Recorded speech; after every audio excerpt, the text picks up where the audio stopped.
Hi, നെല്ലിക്ക രസം വെച്ചാലോ? എങ്ങനെ വെക്കുന്നതെന്ന് നോക്കാം. 3 നെല്ലിക്ക എടുത്തിട്ടുണ്ട്.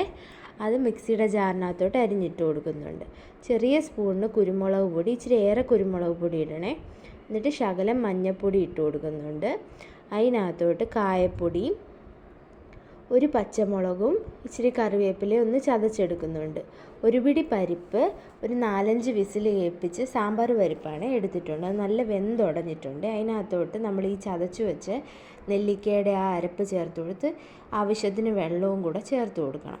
എന്നിട്ട് അത് നല്ല വെട്ടി തിളയ്ക്കാറാകുമ്പോൾ ആവശ്യത്തിന് ഉപ്പൂടെ ചേർത്ത് കൊടുത്ത് രസപ്പൊടിയും കൂടെ ശകലം ഇട്ട് കൊടുക്കണേ. നല്ല വെട്ടി തിളച്ച് കഴിഞ്ഞ് ഇതിനകത്തോട്ട് നമുക്ക് മല്ലിയിലയും കൂടി ഇട്ട് കൊടുക്കാം.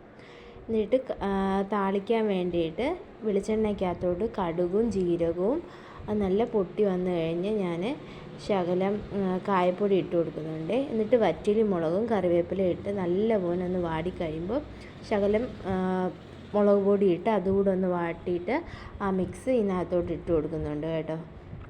എന്നിട്ട് അത് നല്ല വെട്ടി തിളയ്ക്കുമ്പോഴത്തേക്കും നമ്മുടെ രസം റെഡിയാണ്. ഇതുപോലെ ഒന്ന് ട്രൈ ചെയ്ത് നോക്കണം. നല്ല ടേസ്റ്റാണ് കേട്ടോ. ബൈ.